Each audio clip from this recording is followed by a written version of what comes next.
Good afternoon. It's Friday, the 29th of August 2014, just after 1 o'clock. Welcome to UK Column News. I'm your host this afternoon, Brian Gerrish. With me in the studio, Mike Robinson. You see, we've got the wrong slide up.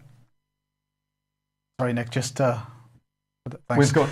We've got a brilliant helper in the studio who is actually flying solo for his first solo today, so if there are any problems, don't worry about it, because Nick's doing very, very well so far. Sorry, our little elf, as he seems to want to be called in the. Our little elf. This is all good news. It's all progress. We are hoping for some very exciting updates and improvements in everything we're doing, but just bear with us while there's a little bit of a training exercise that goes on. Well, one thing we don't have full control over is the weather, and we've got a report that Norfolk is slightly cloudy with a bit of sun at the moment, but unfortunately for the people living in South Wales at least, it's pretty cloudy with rain there. Yes. What can you say? I won't mention England at all. Well, I have Norfolk. I've put on my special Friday tie today. For those of you that have got high definition video, you will be able to see the small rats infesting my tie.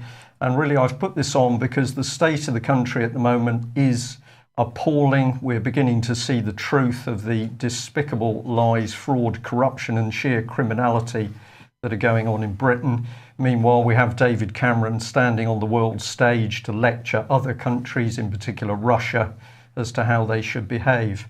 But over to you, and a brave Dutchman, I think we're starting with. A brave Dutchman, yes. This is Kees Hamelink, who is Emeritus Professor of International Communication at the University of Amsterdam, and he also holds other posts at other universities. And he decided that he would write a letter to Vladimir Putin. So he says, "Dear Mr. Putin, please accept our apologies on behalf of a great many people here in the Netherlands for our government and our media. The facts concerning MH17 are twisted to defame you and your country. We are powerless onlookers as we witness how the Western nations, led by the United States, accuse Russia of crimes they commit themselves more than anybody else. We reject the double standards that are used for Russia in the West. In our societies, sufficient evidence is required for a conviction. The way you and your nation are convicted for crimes without evidence is ruthless and despicable. You have saved us from a conflict in Syria that could have escalated into a world war. The mass killing of innocent Syrian civilians through the gassing by al-Qaeda terrorists, trained and armed by the US and paid for by Saudi Arabia, was blamed on Assad. In doing so, the West hoped that public opinion would turn against Assad, paving the way for an attack on Syria. Not long after this, Western forces have built up, trained and armed an opposition in the Ukraine to prepare a coup against the legitimate government in Kiev. The putschists taking over were quickly recognized by Western governments. They were provided with loans from our tax money to prop their new government up. The people of Crimea did not agree with this and showed this with peaceful demonstrations. Anonymous snipers and violence by Ukrainian troops turned these demonstrations into demands for independence from Kiev. Whether you support these separatist movements is immaterial, considering the blatant imperialism of the West. Russia is wrongly accused without evidence or investigation of delivering the weapon systems that allegedly brought down MH17. For this reason, Western governments claim they have a right to economically pressure Russia. We, awake citizens of the West who see the lies and machinations of our governments, wish to offer you our apologies for what is done in our name. It's unfortunately true that our media have lost all independence and are just mouthpieces for the powers that be. Because of this, Western people tend to have a warped view of reality, and we are unable to hold our politicians to account. Our hopes are focused on your wisdom. We want peace. We see that the Western governments do not serve the people but are working towards a new world order. The destruction of sovereign nations and the killing of millions of innocent people is seemingly the price worth paying for them to achieve that goal. We, the people of the Netherlands, want peace and justice also for and with Russia. We hope to make clear that the Dutch government speaks for itself only. We pray our efforts will help to diffuse the rising tensions between our nations." Well, what an amazing statement. The man's encapsulated really everything that needs to be said. And we'd encourage everybody to go and have a look at what he said, read it very carefully. And of course, a large number of intellectuals and academics, at least in Holland, have come out in support of this statement. So it appears that the truth is slowly but surely bubbling up to the surface now. And the idea that, well, have we got people sitting in Russia at the moment causing all the trouble? Certainly not. We need to look much closer at home. So we're going to say well done, Professor Hammelink, and well done, Holland. Yeah. So the Cabbage Patch Twit then, he has come out to talk about the so-called invasion of the Ukraine by Russia. And he is alleging that they are effectively invading Ukraine, although neither he nor Obama want to use the word invade just yet. So he had this to say: "I'm extremely concerned by mounting evidence that Russian troops have made large-scale incursions into the southeastern Ukraine, completely disregarding the sovereignty of a neighbour. The international community has already warned Russia that such provocative actions would be completely unacceptable and illegal. President Putin has said that Russia is willing to find a peaceful solution to the conflict, but this is not credible when Russia is supporting pro-Russian separatists in Ukraine with arms and troops. It's simply not enough to engage in talks in Minsk while Russian tanks continue to roll over the border into Ukraine. Such activity must cease immediately. We urge Russia to pursue a different path and to find a political solution to the crisis. If Russia does not, then she should be in no doubt that there will be further consequences." I'm speechless once again. No, just contrast the previous comments with what this idiot has to say. And well, of course, he's not saying it. When I listened to that text, there is no way that David Cameron, with his what is clearly a very low intellect, I'm going to say, in my opinion, could have put that text together. He's not capable of analysing or speaking at that level. So, of course, this has been put together by who? Rory Stewart, Lawrence of Arabia, chairman of the Defence Select Committee. He's probably the man who's helped with this text. So Cameron here spewing out words of unknown people who've been meeting behind closed doors. Well, of course, it was a written statement, so you never know who actually wrote it or who delivered it. No, and timing just in advance of course, the NATO summit in South Wales. And I should perhaps say that quite a few people pointing out with delight that they hope the rain continues in South Wales for the 150 heads of state attending that NATO conference. Yes, but only inside the fence, right? Well, probably the chemtrailing boys can do that. Yeah, rain inside the security fence. But at livemap.com, we have a map here showing this Russian invasion, and they show it live. But the point here is that the mounting evidence, which Cameron talks about, is all coming from social media. So if you go and look at livemap.com and look at this map, on the right-hand side of the page are all the reports from Twitter and Facebook and so on of these alleged incursions. So you've got to ask, where are the UK and US satellite images? Where's the intelligence data? Or is it the case that, in fact, the Yellowcake affair over Iraq has resulted in MI6 being too scared to comment publicly anymore? Perhaps they, in other words, there is no intelligence or satellite evidence, and so they're keeping absolutely quiet. Well, we've got to add to that, Mike, that of course BBC boasting of its ability through BBC Media Action to penetrate into countries in order to recruit and train local, independent BBC reporters. So we know a lot of the information coming from these areas, supposedly coming from independent local people, is in fact actually coming from trained reporters who've been trained by the BBC, famed not for independence, but increasingly for propaganda. So they're posting onto Twitter masquerading as local people. Yeah. And of course BBC monitoring has been working with over many years with the Foreign and Commonwealth Office, and via that through into GCHQ. So if we're talking the BBC, we're actually talking British government reports rather than independent reporting. But it's all right, because as we know, the NATO summit takes place next week, and we're going to have 92 reservists taking part in that summit. So that's all right then. But on Tuesday, actually the day before the summit, there's the UK delegation to the NATO Parliamentary Assembly is going to host a conference entitled Approaching the Summit 2014. And this, they say, is an opportunity for parliamentarians from across the alliance to meet key decision makers and discuss the themes of the NATO summit, which will be held in Wales on the 4th and 5th of September. And they say that Foreign Secretary Right Honourable Philip Hammond MP will address these themes in a speech to the conference, which is being held at the Foreign and Commonwealth Office in London. I would suggest that this is a great opportunity for some flying columns. Let's get some video footage from that event if we can. So that's on Tuesday, the 2nd of Tuesday, the 2nd of September at the Foreign and Commonwealth Office.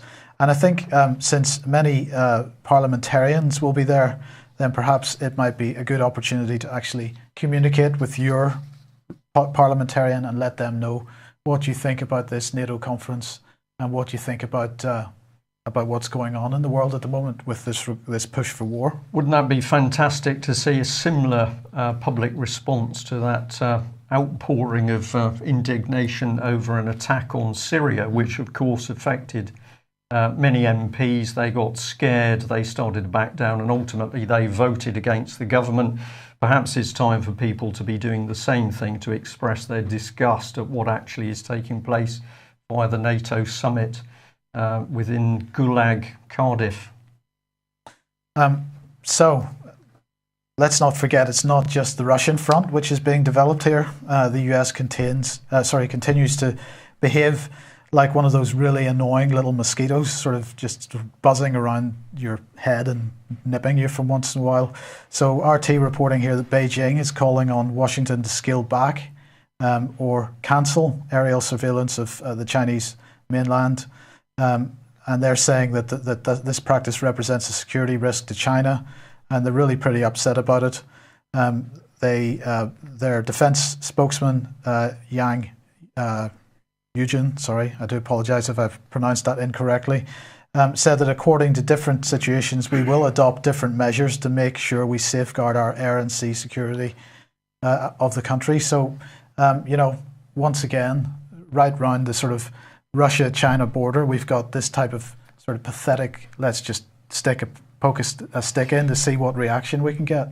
Well, there's interesting things going on, Mike. Of course, the Americans have already have operated carrier battle groups off the Chinese coast for an extremely long time. But what is really not being reported in mainstream media is the sheer power now of the Chinese armed forces. And it's clear that in many areas they're absolutely capable of taking on American forces. But here we are again talking about the Americans, David Cameron on the world stage, saying what Russia or China or other countries should and should not do. What does he base his statement on? It has to be American military power because, of course, he's decimated Britain's military via the backdoor agreements which were conducted before he was actually elected. Yeah. For those of you who haven't seen the UK column reports on Cameron's betrayal of the military in UK, do have a look at the website and have a look for our article about secret meetings in France assisted by the so-called charity, the Franco-British Council. But let's not forget, of course, that it's not just a military war that's going on at the moment. It's also a financial economic war. This comment from the Russians here saying BRICS has no ideology, no hidden agenda. This is the Russian Deputy Foreign Minister, Sergei Ryabkov. So I'm really having a bad day today. Ryabkov. Yeah. I think it's quite true. The agenda is absolutely out in the open, and it's one that's in direct opposition to the World Bank and the IMF, as we've mentioned before. And as such, it is a direct attack on the Inter-Alpha Group financial system. And for those that don't know, the Inter-Alpha Group is a cartel of some of the world's biggest banks, originally established in the 70s by Rothschild. And of course, it is utterly bankrupt. So they are really desperate about what's going on around this BRICS conference and this BRICS initiative. He said, Sergei Ryabkov said in an interview with International Affairs magazine, and it was also posted on the Russian Foreign Ministry website, that, quote, BRICS is an informal group of 5 states that are gradually expanding their work agenda, including the political, economic, and applied agenda and other applied agenda. And I think the key point here is it's I hate to use the word collaboration, but it's a group of independent nations that seem to be working together to achieve some things among themselves, and they're also inviting other nations to do the same or to get involved. And so they're not attempting to, as far as we can see at this point anyway, they're not attempting to create some great European Union-style federalist superstate. Some people would say, may argue that this is Russia attempting to reinstate some form of Soviet Union, but that certainly is not how it comes across, basically because of the way that they're going about this. In the meantime, they're really pushing for trade with other countries.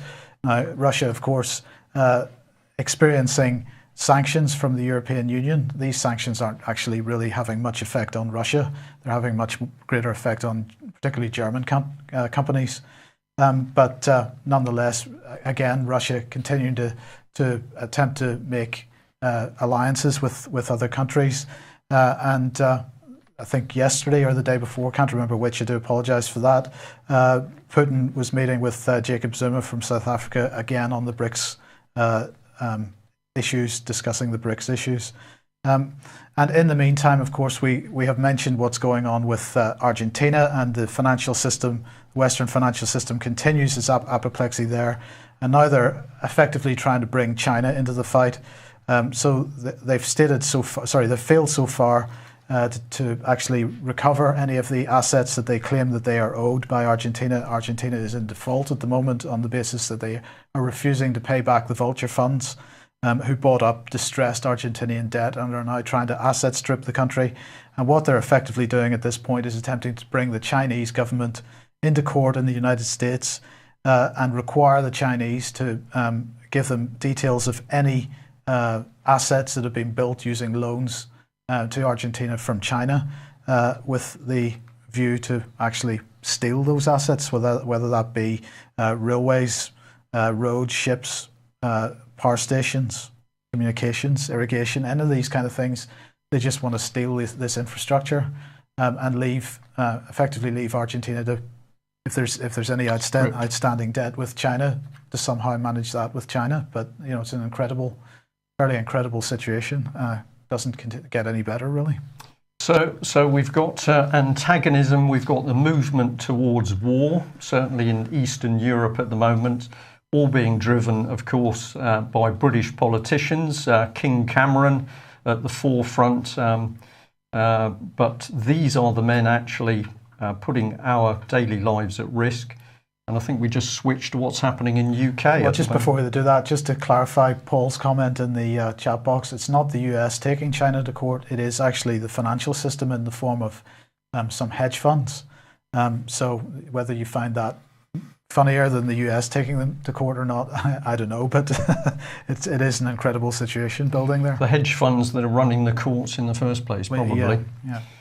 Well, this is one that you found, Mike, from politics. Well, this was really only to introduce your subject because I just find it really ironic that politics.co.uk is suggesting that the Rotherham abuse case is showing the danger of having only men in charge, when, as far as I can see, the people that were actually mainly hands-on with this, quite a number of them were women.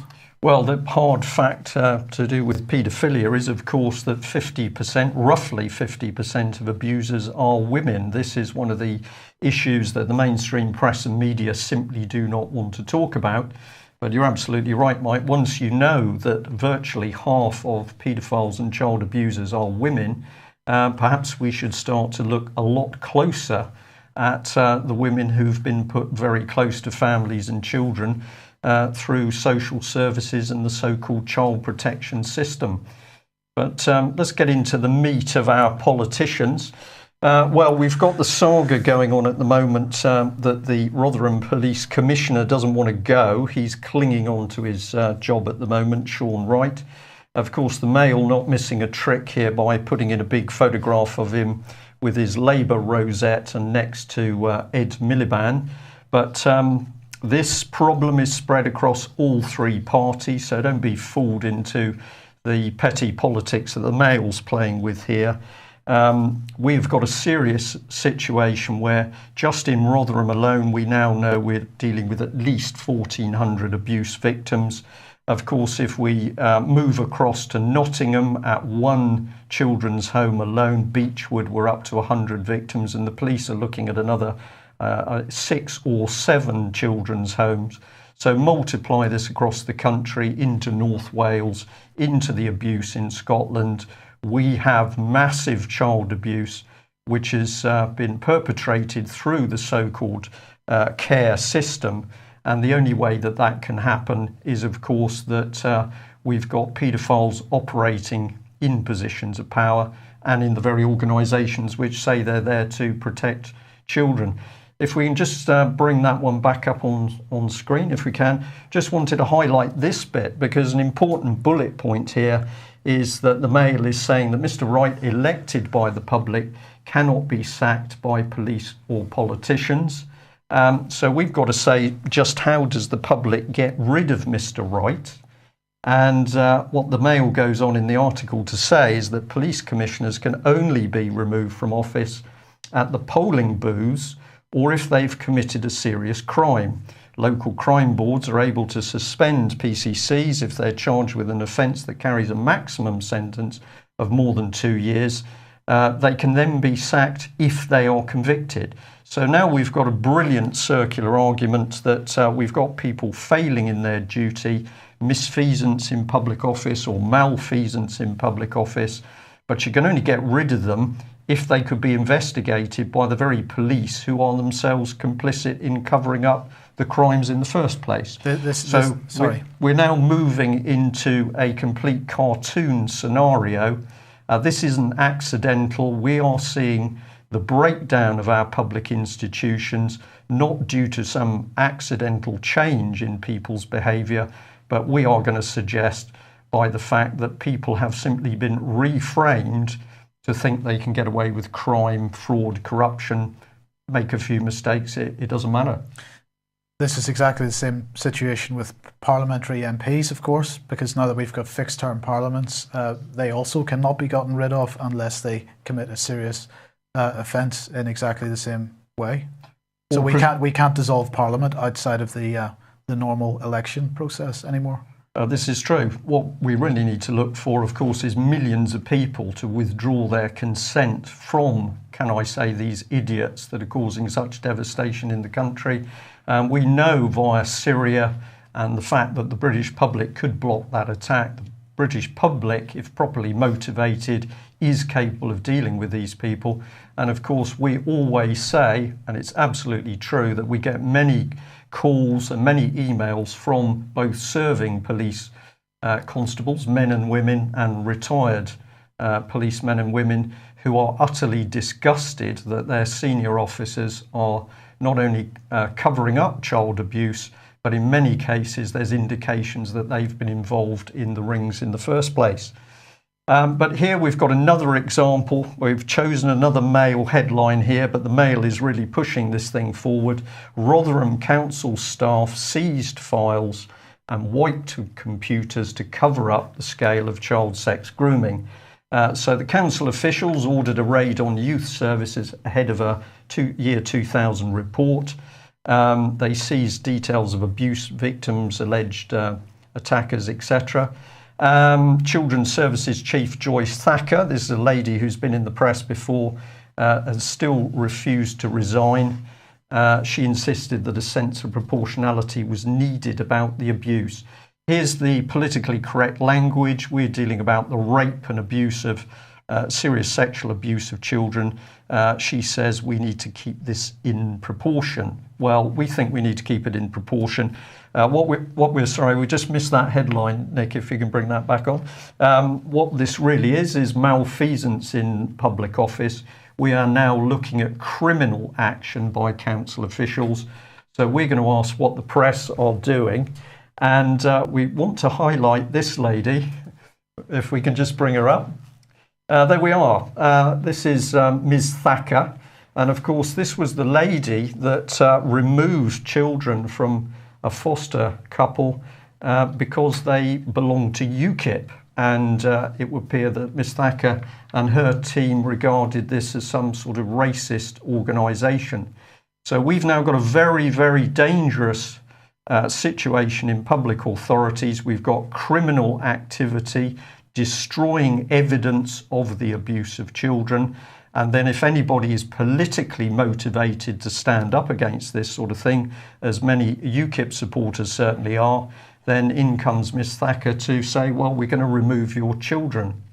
If we bring her up and have a look at her a bit closer, of course, this lady, common purpose leader, she insists she was right to take the foster children away. If you want to read more details about this, exclusive here by Breitbart is talking about the local UKIP candidate in Rotherham, of course, slamming the council over the failings and calling for the resignation of everyone involved. Personally, I think that's too soft. First, they need to resign, and secondly, a detailed police investigation should start immediately into the crime to cover up child abuse. So what other concerns have people got? Well, interestingly, we had this email expressing concerns at the common purpose links with child protection failure. Apologise for the small text, but I wanted to put the email up in full, and I will read it for you. Now, this is an email that's been sent to Panorama. Dear Panorama, I have become really concerned that the true effect of the common purpose relationships at work in the Rotherham area became a significant root cause for the continued and frightening effects which led to the prolonged denial of issues at Rotherham.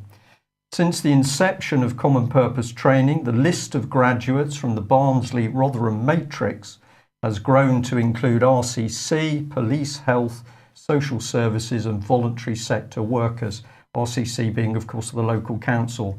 All are conditioned by performance assessments, both individual and departmental, often undertaken by Audit Commission and CQC staff, also from the Common Purpose stable, and taught through neuro-linguistic programming that only positive approach and positive response will get results.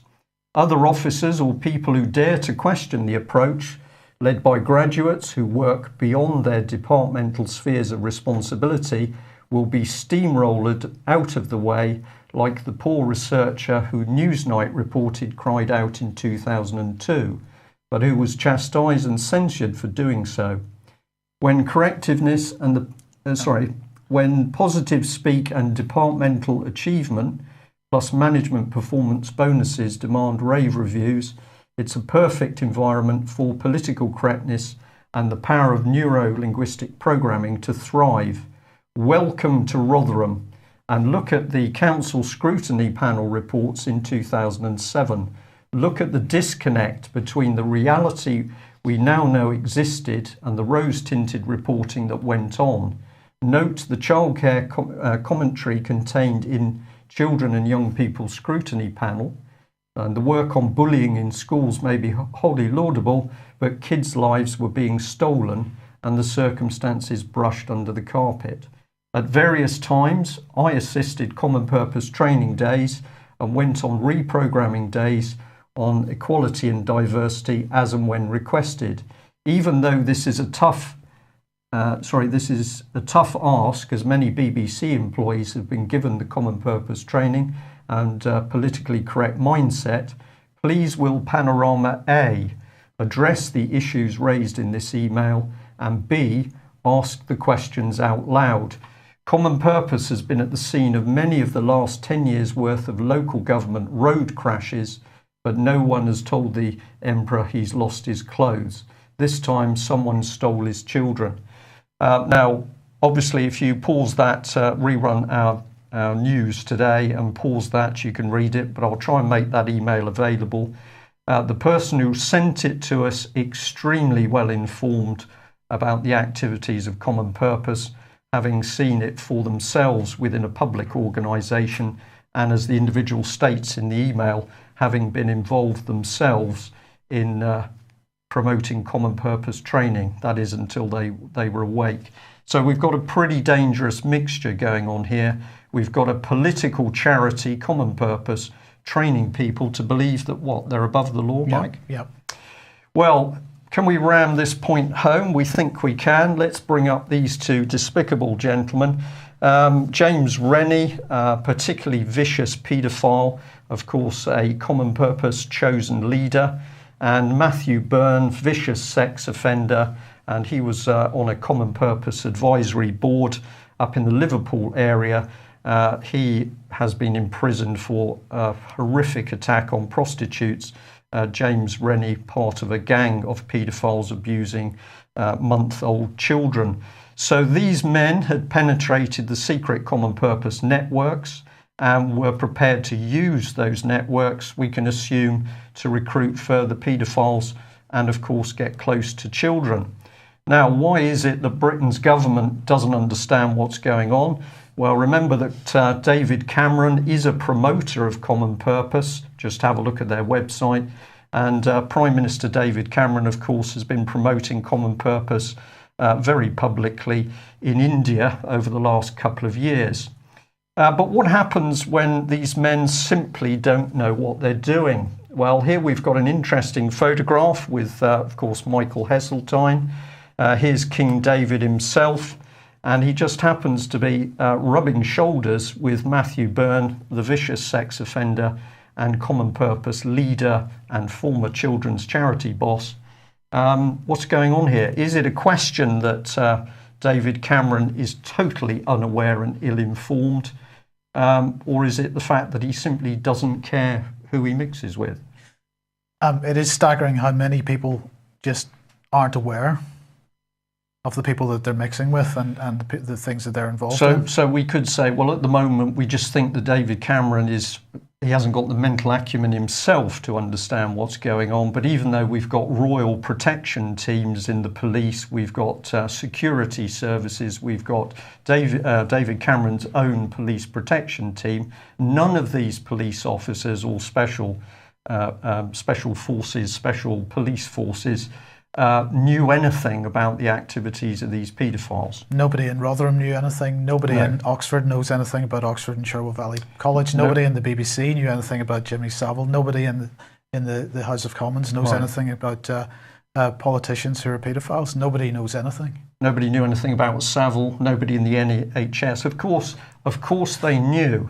So what is David Cameron's opinion on child abuse? Well, we'd like to thank the person who sent us in this letter. It's come in from the Direct Communications Unit. So this letter written on behalf of David Cameron. And this is David Cameron's reply to a very detailed letter talking about horrific child abuse and the situation of child abuse victim and whistleblower Melanie Shaw in Nottingham. So the reply was, Dear X, I'm writing on behalf of the Prime Minister to thank you for the copy of your letter of the 26th of July addressed to the Home Secretary. Mr. Cameron appreciates you taking the time and trouble to share your concerns.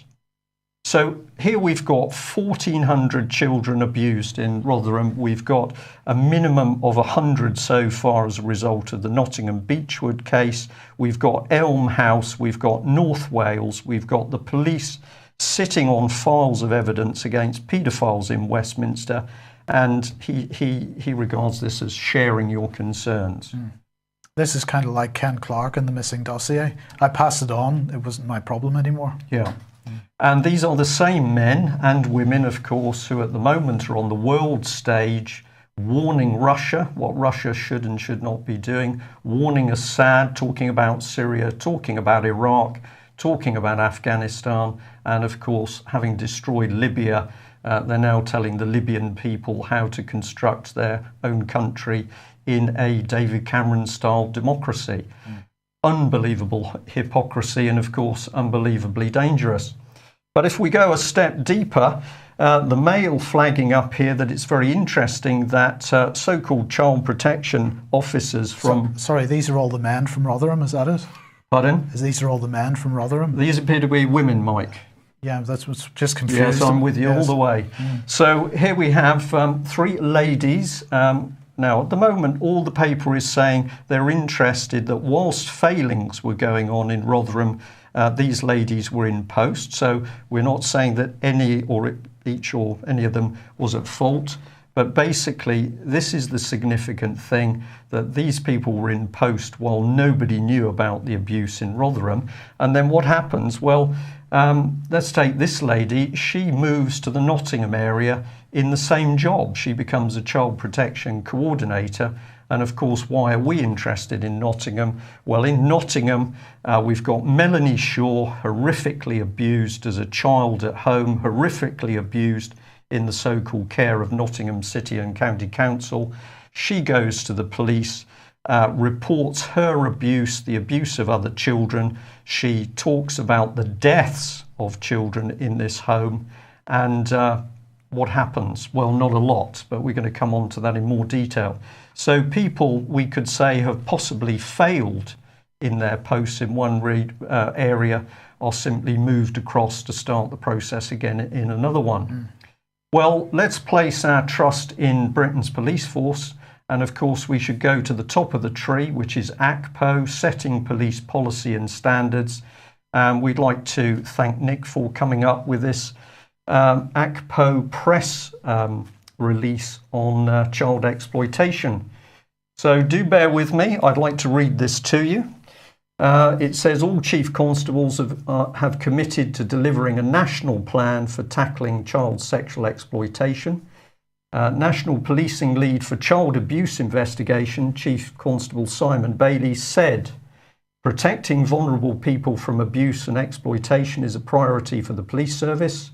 Awareness and understanding of child sexual exploitation has increased significantly in the last few years. Chief constables across the country are investing significantly more time and resource in investigating allegations of child sexual exploitation and are dealing with an unprecedented increase in reports. In 2013, ACPO developed a national plan for tackling child sexual exploitation. This plan incorporates best practice, lessons learned from previous reviews and input from experts in the field. In a relatively short space of time, police forces have moved from child sexual exploitation being barely recognised and understood to making real progress in ensuring that their response is effective.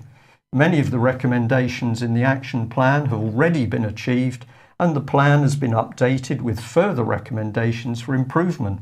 All chief constables have committed to delivering this action plan. I'm just going to repeat that sentence. All chief constables have committed to delivering this action plan. The findings of the report into the failings in Rotherham are shocking.